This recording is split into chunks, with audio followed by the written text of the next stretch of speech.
नमस्कार, जोहार, आदाब। क्लीन न्यूज झारखंड में आप सभी श्रोताओं का स्वागत है। तो चलिए जानते हैं खबर विस्तार से। मेयर अध्यक्ष से लेकर वार्ड पार्षद प्रत्याशियों के लिए नॉमिनेशन शुल्क तय। झारखंड राज्य निर्वाचन आयोग ने सभी निर्वाचन पदाधिकारियों को नामांकन पत्र दाखिल करने से संबंधित दिशा निर्देश के बारे में स्पष्ट रूप से जानकारी दी है। आयोग ने पिछले चुनाव में तय नॉमिनेशन शुल्क को यथावत रखने का निर्णय लिया है। इसके तहत चुनाव में मेयर या अध्यक्ष पद के प्रत्याशियों को 5,000 रुपये और वार्ड पार्षद के लिए 1,000 रुपये का नॉमिनेशन शुल्क निर्धारित किया गया है। तय मापदंड के अनुसार महिला सहित आरक्षित वर्ग अंतर्गत आने वाले प्रत्याशियों को आदि शुल्क का भुगतान करना होगा। उन्हें नॉमिनेशन शुल्क में 50% की छूट दी जाएगी। झारखंड में पांव पसार रहा है डेंगू। इस जिले के 2 दर्जन छात्र चपेट में, हर दिन मिल रहे हैं संदिग्ध मरीज। जमशेदपुर में डेंगू मरीजों की संख्या प्रतिदिन बढ़ रही है। इसका प्रकोप एमजीएम मेडिकल कॉलेज में पहुंच गया है। कॉलेज के एक छात्रावास में 2 दर्जन विद्यार्थी इसकी चपेट में आ चुके हैं। सभी 4 विद्यार्थी डेंगू के संदिग्ध मरीज हैं, जो एमजीएम हॉस्टल में ही रहकर इलाज करा रहे हैं। डॉक्टरों के अनुसार हॉस्टल से प्रतिदिन 4-5 विद्यार्थी डेंगू लक्षण लेकर आकर इलाज कराने पहुँच रहे हैं। इससे हॉस्टल के में दहशत का माहौल है। अस्पताल में चारों ओर गंदगी व नाली जाम के कारण उसमें मच्छर पैदा हो रही है, जिसकी मच्छर जनित बीमारी फैल रही है। झारखंड में कब से होगी धान खरीद? 2,74,000 किसानों ने कराया अपना रजिस्ट्रेशन। खरीफ और मौसम 2022-23 में किसानों की धान खरीद को लेकर राज्य सरकार की ओर से तैयारी शुरू कर दी गई है। 15 दिसंबर से किसानों से धान का क्रय किया जाएगा।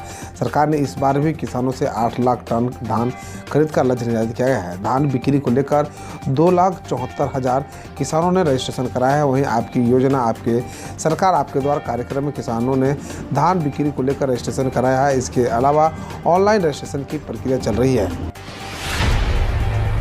साहिबगंज खनन घोटाले से भी बड़ा है धनबाद में कोयला तस्करी के मामला। जांचो बाबूलाल मरंडी। बीजेपी विधायक दल के नेता बाबूलाल मरंडी ने कहा कि यदि धनबाद में कोयला तस्करी की जांच हो जाए तो साहिबगंज में 1,000 करोड़ के खनन घोटाले का मामला काफ़ी पीछे रह जाएगा। बाबूलाल मरंडी ने कहा कि केवल धनबाद ही नहीं बल्कि हजारीबाग और रामगढ़ सहित पूरे राज्य में कोयला, गिट्टी और बालू की खुली लूट मची हुई है। इस बीच उन्होंने धनबाद के गुम्मा स्थित कापासारा खदान में कुछ दिन पहले हुई धंसान की घटना का जिक्र करते हुए उसे मौत का कुआं बताया। इस दौरान उन्हें राज्य की हेमंत सरकार पर जमकर निशाना साधा।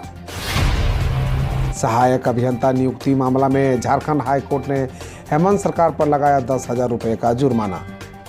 झारखंड हाई कोर्ट ने सहायक अभियंता नियुक्ति मामले लेकर सरकार की ओर से जवाब दाखिल नहीं किए जाने पर 10,000 रुपये का झाड़जरा लगाया है। Chief justice doctor Ravi Ranjan और जस्टिस SN प्रसाद की अदालत ने कहा कि कोर्ट ने जब पूर्व में आदेश दिया था कि जो उसके तहत राज्य सरकार ने जवाब क्यों नहीं दाखिल किया। इसके साथ ही चयनित अभ्यर्थियों की ओर से पक्ष सुने जाने को लेकर दाखिल याचिका को अदालत ने स्वीकार कर लिया। मामले की अगली सुनवाई 29 नवंबर को होगी। राज्य सरकार ने हाई कोर्ट में दी जानकारी। JJ बोर्ड CWC के रिक्त पद दिसंबर में भरे जाएंगे। जुवेनाइल जस्टिस बोर्ड CW और राज्य बाल संरक्षण आयोग में रिक्त पदों को लेकर दायर जनहित याचिका पर सुनवाई झारखंड हाईकोर्ट में हुई। मामले में राज्य सरकार की ओर से शपथ पत्र दाखिल किया गया। कोर्ट को बताया गया है कि नियुक्ति के लिए सिलेक्शन कमेटी का chairman retired justice AK Gupta को बनाया गया है। 29 नवंबर को सिलेक्शन कमेटी की बैठक होगी। रिक्त पदों पर नियुक्ति प्रक्रिया 12 दिसंबर से 17 दिसंबर के बीच में पूरी कर ली जाएगी। कोर्ट को बताया गया है कि JJ बोर्ड में सोशल मेंबर में 6 पद रिक्त है। वहीं CWC के चेयरमैन के 6 पद रिक्त हैं। इसके लिए विज्ञापन जारी कर दिया गया है। PM नरेंद्र मोदी बोले, विश्व में युवाओं के सामने अवसरों का संकट है। भारत में नौकरियों की संभावना बढ़ रही है। प्रधानमंत्री नरेंद्र मोदी ने कहा कि मेक इन इंडिया व वोकल फॉर लोकल जैसी योजनाओं को देश में नई नौकरियों की संभावनाएं बढ़ी है। उन्हें कहा, वैश्विक महामारी और युद्ध के बीच विश्व में युवाओं के सामने नए अवसरों का संकट है। ऐसे समय में विशेषज्ञ कह रहे हैं कि भारत के पास नए अवसर बढ़ाने का मौका है। हरियाणा में जहरीली शराब पीने से सोनीपत के 4 लोगों को हुई मौत। पुलिस ने मंगलवार को बताया कि हरियाणा में जहरीली शराब पीने से सोनीपत के 4 लोगों की मौत हो गई। भोपाल पुलिस 5 ग्रामीणों ने सोमवार रात पड़ोसी जिले के पानीपत में शराब पी थी, जिसके बाद वे बीमार हो गए और मंगलवार को 4 की मौत हो गई। वहीं एक ग्रामीण इस सोनीपत के अस्पताल में इलाज जारी है। अपनी गाय सड़क पर खुली छोड़ने को लेकर गुजरात में शख्स को हुई 6 माह का जेल। टाइम्स ऑफ इंडिया की रिपोर्ट के अनुसार गुजरात की एक स्थानीय अदालत ने अपनी गाय सड़क पर खुली छोड़ने व लोगों की जान खतरे में डालने को लेकर जयराम देसाई नामक शख्स को 6 माह जेल की सजा सुनाई है। बकौल कोर्ट, पशुओं को सड़क पर खुला छोड़ने से लोगों की मौतें हुई है, वो कई घायल भी हुए हैं।